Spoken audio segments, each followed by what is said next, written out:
Ya oke guys, balik lagi di Papio Channel ya. Jadi kali ini saya mau bahas kekurangan atau kelemahan di Toyota Yaris Cross. Buat kalian yang punya nggak usah baper ya, nggak usah sensian, karena setiap mobil itu juga ada kelemahannya. Jadi ini saya buat biar kalian pertimbangan lah sebelum beli mobil ini ya. Kelemahan yang paling saya rasa pertama build quality-nya agak jelek ya teman-teman ya. Karena kebetulan saya juga punya mobil itu yang CBU Jepang. Jadi merah ini sama biru ini jauh banget guys. Build quality-nya timpang banget ya. Nih saya lihat nih, ini gapnya gede banget nih. Kenapa nggak dia buat lurus ya? Ini telunjuk aja masuk nih. Nah terus satu lagi di sini nih. Nih ujung ini nih. Ini juga telunjuk masuk nih. Kan harusnya bisa dia buat rapet ya teman-teman ya. Nih. Terus nih add-on body kit GR part. Ini tempelan yang entah kenapa ini nggak presisi ya teman-teman ya. Ini bahkan saya udah tempel ulang nih. Tuh. Karena dia copot. Entahlah copot kayak gitu. Ini juga nih tempel-tempelannya nih ya. Saya nggak tahu di unit lain seperti ini atau enggak ya. Seenggaknya ini yang ada di depan mata saya. Ini juga saya udah tambahin nih. Karena dia kayak ngeloak gitu ya. Body kit juga nih. Tuh. Nih. Ini nggak rapet nih kan. Kelihatan kan? Tuh. Terus ini nih. Ini juga nih. Tuh. Body kitnya tuh nggak bagus teman-teman. Nih nganga nih. Nih ya. Tuh. Jadi kalau kita lihat nih, ini 3 jari nih. Karena body kitnya agak maju, di sebelah tuh lebih longgar nih. Ini 3 jari ya, 3 jari pas. Nih, ini 3 jari longgar nih. Ini bukan sumbunya geser ya, ini nggak pernah tabrak ya teman-teman ya. Nih kan. Ini nggak pernah tabrak ya, tapi memang body kitnya nggak presisi. Ini 3 longgar. Kalau kita yang belakang, ini 4 sempit ya. Kita lihat di sini. Nah, ini 4 longgar nih. Tuh. Jadi bukan karena sumbu rodanya bergeser, ini nggak pernah nabrak nih teman-teman. Tapi memang body kit partsnya ini nggak bagus, jadi renggang-renggang gitu teman-teman. Nggak jelek nih, kalian denger ya.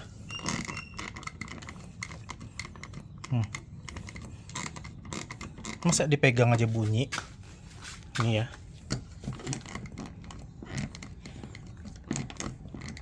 Nih bunyi kan. Kita bandingin dengan yang CBU Jepang. Nih Eclipse Cross ya.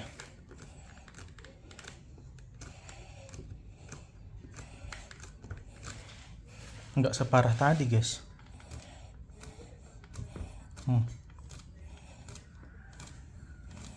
Lebih solid. Kita bandingin dengan yang Ignis ya. Ignis nih buatan India guys.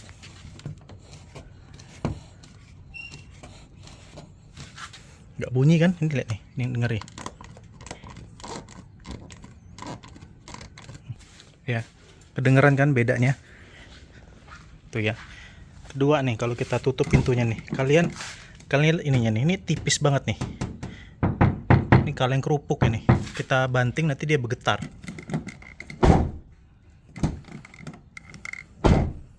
Tuh ya. Tuh. Parah banget ini guys. Kayak grup suara gerobak gitu.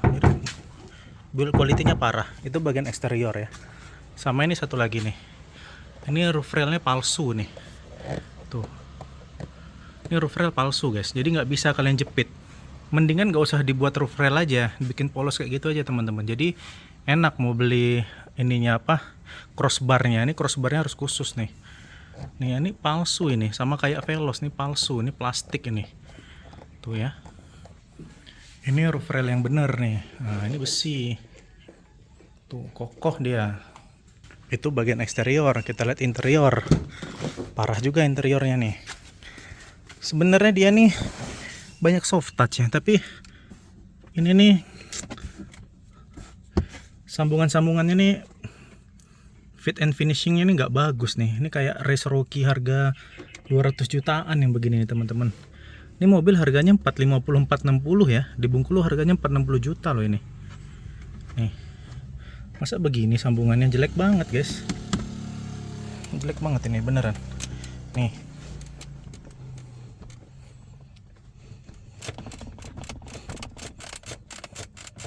Nih.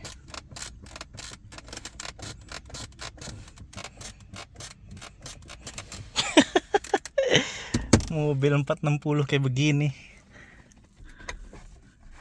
Aduh. Nih ya, kalian lihat ya. Tuh, sebegini guys. Ya, ini build quality lah intinya ya teman-teman ya. Nggak bagus ini. Nah itu terkait build quality ya. Ini harganya kan 460 juta, tapi build quality-nya rasa-rasa harga 200 juta kecil. Ini benar-benar nggak pantas sih teman-teman. Build quality kayak begini ya. Nah terus kelemahan selanjutnya adalah kamera depannya suka error nih. Contohnya kayak gambar di sini ya, saya tampilin. Jadi suka blank, dia warna biru, blue screen gitu kamera depannya. Nah ini solusinya kayak gini. Nah jadi soket kamera depan, nih ini soket kamera depan nih. Ini kan kabelnya ke sini nih. Nih kamera depannya kan di situ tuh. Nah soket ini kalian cabut, terus kalian tiup-tiup, dibersihin, atau kalian pakai contact cleaner. Kalian beli di Shopee ya, contact cleaner, dibersihin. Nah nanti sampai saat ini sih awet yang saya ya, nggak kejadian lagi. Tapi kalau saya pantau di forum gitu ya, ini kambuh-kambuhan. Jadi suka muncul blue screen, kadang bagus. Tapi yang saya setelah ditiup-tiup, dibersihin, nggak nongol lagi sih kendalanya. Tapi ya itu kambuh-kambuhan. Lalu selanjutnya yang saya rasakan itu di headlamp. Jadi kalau kita jalan di jalan bergelombang gitu ya, atau speed bump, atau jalannya agak gelombang, itu headlampnya getar teman-teman, ngeret gitu loh. Bukan karena housing ininya nggak kokoh, tapi kalau menurut prediksi saya karena proyektor di dalamnya tuh nggak kokoh dudukannya teman-teman. Jadi aneh pas kita lihat speed bump, dia tuh kayaknya bergetar gitu, nah cahayanya geret gitu. Nginjak speed bump getar lagi, sorotan lampunya maksud saya deret gitu. Jadi kayak nggak kokoh proyektornya, itu nggak enak banget sih kalau dipakai saat malam hari ya teman-teman ya. Soal keterangan lampu ya memang nggak terlalu terang, tapi ya itu nggak terlalu komplain lah. Cuman yang parah yang bergetar itu kalian ngerasain deh nanti. Saya udah tanya di forum juga, dan memang penyakitnya gitu. Proyektornya agak getar gitu, nggak kokoh dudukannya ya. Nah terus selanjutnya, ini kan lampunya sudah otomatis ya teman-teman ya, ada sensornya. Tapi autonya nih parah ya, ternyata kejadian juga di Zenith kalau saya nonton. Jadi otomatisnya itu terlalu bukan sensitif, nggak jelas sensitivitasnya. Balik lagi ya, saya bandingin dengan Eclipse Cross ya teman-teman, karena itu juga ada auto headlamp. Jadi kalau ini kena bayangan pohon gitu, itu udah nyala lampunya teman-teman. Atau kena awan lagi redup dikit udah nyala. Jadi yang sebenarnya tuh masih terang, belum perlu nyala, tapi dia udah nyala. Ya seringnya sih kena bayangan pohon dikit udah nyala. Kena bayangan pohon dikit udah nyala. Jadi waktu kemarin pas road trip dari Jakarta Bengkulu kan lewat hutan, itu nyala tuh. Lewat bayangan pohon. Jadi sensitivitasnya agak ngawur ini auto headlampnya. Bahkan sampai saya matiin nih, karena ngaruh gitu. Ini jadi redup, pas yang jadi redup gitu gara-gara lampunya nyala. Kalau itu sensitif, bagus, justru sensitivitasnya bisa diatur. Dan nggak pernah saya kejadian di Eclipse Cross ya. Gangguan sensor lampu ini agak aneh, agak ngaco ini teman-teman. Nah terus selanjutnya di door trim ini, kalau kalian jalan di jalan rata agak bunyi-bunyi.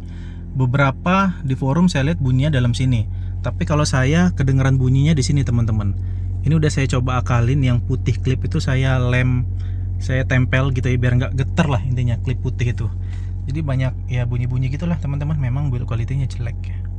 Nah ini kebetulan lagi ngecas nih, saya nggak tahu kedengeran apa enggak, tapi suara ngecasnya ini, nah ini mati nih, nggak ngecas lagi baterainya. Tapi suara pas saat ngecas itu kayak kita di mobil biasa tuh RPM 1500 sampai 2000 loh. Jadi kayak menderunya tuh kedengeran gitu. Bukan kayak idling mobil biasa teman-teman. Kayak di RPM 1500 sampai 2000 lah pada saat mesin itu ngisi baterai. Jadi getarannya cukup terasa teman-teman, karena RPM-nya mungkin tinggi. Di sini nggak ada RPM ya by the way ya. Dan juga suara mesinnya masuk ke dalam. Nah ini agak ini sih. Pada saat diem ya, tapi kalau pada saat mobil jalan nggak kerasa sih. Pada saat mobil diem kayak gini di lampu merah, mesin ngecas baterai itu kerasa getaran dan suaranya masuk ke dalam gitu teman-teman. Nah satu lagi, ini blind spot ya. Blind spot di pilar A ini gede banget ya. Jadi pada saat misalnya kondisi kayak gini ya, dari sudut pandang saya, kita mau belok ke kanan gitu. Nah ini terlalu apa ya, terlalu tebal gitu loh blind spotnya. Ini udah blind spot segede gini, terus spionnya juga segede gini. Jadi banyak banget blind spotnya. Jadi kita nggak bisa ngelihat tuh kalau ada motor atau kendaraan di balik blind spot ini ya. Jadi saya tuh biasanya agak ngelihat dari depan gitu. Nah, jadi kita duduknya harus agak maju ke depan. Ini blind spotnya termasuk sangat besar nih. Tuh ya, segini blind spotnya nih di pilar A. Begitu juga di pilar kiri tuh, blind spotnya gede banget nih, jadi kita nggak bisa kelihatan di situ. Ini termasuk sangat besar ya teman-teman ya, kalau saya bandingin dengan dua mobil yang ada itu ya. Nah itu ya, agak hati-hati kalian kalau mau belok-belok. Mobil ini udah ada adaptive cruise control teman-teman, tapi saya bandingin lagi dengan itu ya, karena itu juga ada adaptive cruise controlnya. Adaptive cruise control di sini itu dia ngeremnya itu pakai regenerative braking. Regenerative braking itu rasanya kayak kalian lagi kecepatan tinggi terus kalian turun ke gigi rendah kalau di mobil manual. Nah, gitu rasanya teman-teman. Jadi pada saat jalan kecepatan tinggi dia ngerem. Kalau adaptive cruise controlling itu ngeremnya pakai rem. Jadi memang betul-betul kampas remnya gitu yang gigit kampas rem. Rasanya natural kayak orang ngerem. Enak dan halus kalau di situ. Karena di situ udah pakai kamera dan sensor. Nah, ini cuman pakai kamera doang, teman-teman. Di depan gak ada sensor. Dan yang bikin kesel dan gak enaknya dia ngeremnya pakai regenerative braking. Itu feel-nya agak aneh dan gak enak kalau menurut saya ya pada saat ngerem adaptive cruise controlnya. Kayak kalian bawa mobil manual di kecepatan agak tinggi terus kalian turun gigi. Nah, itulah rasanya. Agak aneh kan? Ngung, langsung menderu gitu, ngung. Ya saya tahu sih maksud tujuannya itu karena mesinnya ngisi baterai dari ban ngisi ke baterai ya untuk regenerative braking, tapi feel-nya nggak enak kalau menurut saya teman-teman ya. Agak aneh, mestinya dia pakai rem aja lah. Ya cuma plus minus sih, kalau pakai rem dia nggak ngisi baterai, jadi dia pakai regenerative braking ya buat ngisi baterainya. Tapi rasanya nggak enak teman-teman. Selain rasanya nggak enak karena rasanya regenerative braking atau engine brake kalau pada mobil manual gitu ya, dan akurasinya juga nggak sebaik yang itu ya. Akurasi antara ngedetect mobil depan tuh masih bagusan Eclipse Cross ya, karena itu pakai sensor dan kamera, ini cuma pakai kamera doang. Lalu head unitnya ini sebenarnya bisa setel video ya teman-teman ya. Nih ya, bisa setel video, tapi pada saat mobil berjalan itu dia mati ya. Ini nggak apa-apa sih, saya ngerti ya, karena untuk safety. Tapi memang di kebanyakan mobil, apalagi mobil family, ada baiknya bisa dipilih lah, mau bisa tetap putar video saat jalan atau videonya mati saat jalan, karena ini cukup bermanfaat untuk anak-anak nonton video ya teman-teman ya. Di sini kalau ini udah fix, pokoknya mobil jalan video mati, tinggal suaranya lagi teman-teman. Nah terus yang selanjutnya adalah pedal rem. Nah ini juga nih, kalian akan kagok ketika pertama kali bawa ini. Jadi karakter remnya tuh nggak linear teman-teman. Maksudnya linear tuh gini, kita tekan dikit, dalam tuh ketakar gitu ngeremnya. Ngerem dikit, ngerem gitu ya. Kalau ini enggak. Jadi pas di awal tuh belum terasa ngeremnya, tiba-tiba pas kita injak dikit, langsung nguk. Nih ya. Kerasa nih suara dan getaran mesin itu kerasa banget masuk ke dalam ketika mesin ngecas baterai. Nah, balik lagi ke rem ya. Jadi pas dia langsung ada ngek gitu loh.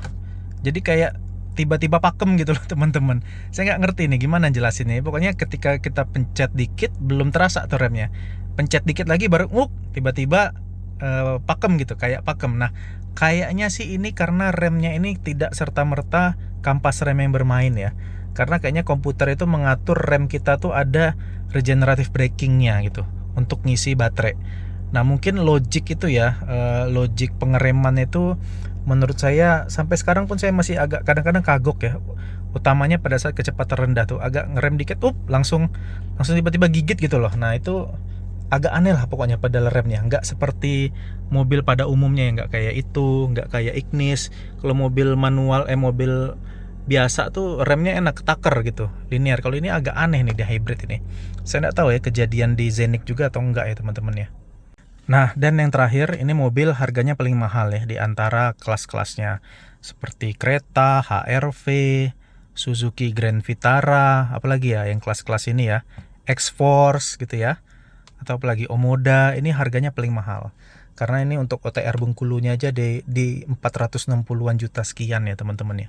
Tipe paling tinggi. Nah, sayangnya ya teman-teman ya, sudahlah harganya paling mahal, build quality-nya jelek gitu kan, nggak terlalu bagus dibandingin dengan rival-rivalnya. Kalau dibandingin dengan rival-rivalnya nih, build quality-nya paling jelek sih menurut saya teman-teman. Dan feel berkendaranya juga ya so-so aja. Kalau menurut saya sih kayak rasa bawa Race, Rocky atau Avanza, karena ini di NGA ya, Daihatsu New Global Architecture. Jadi mobil ini menangnya cuman di hematnya aja teman-teman. Kalau soal kehematan saya acungin jempol lah, ini lebih hemat dibanding Scenic. dan mobil-mobil hybrid apapun ya ini memang paling hemat teman-teman. Tapi secara feel berkendara, build quality ini sebenarnya kalah dibanding rival-rivalnya tadi. Ditambah lagi harganya paling mahal dan diskonnya paling kecil ya. Diskonnya paling kecil dibandingin Mitsubishi atau yang lainnya. Jadi ya gitu teman-teman, makanya mungkin kalian lebih sering ngelihat kereta atau lebih sering ngelihat HR-V dibanding mobil ini, karena memang secara feel mobil ini agak kurang ya, cuman menang hematnya aja.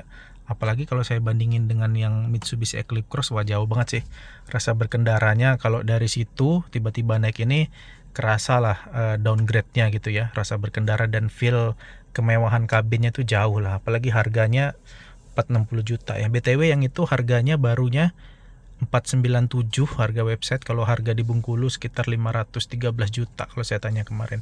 Ini harga Bengkulu 460 juta. Dan memang kerasa itu Jepang, CBU Jepang ini ya CKD.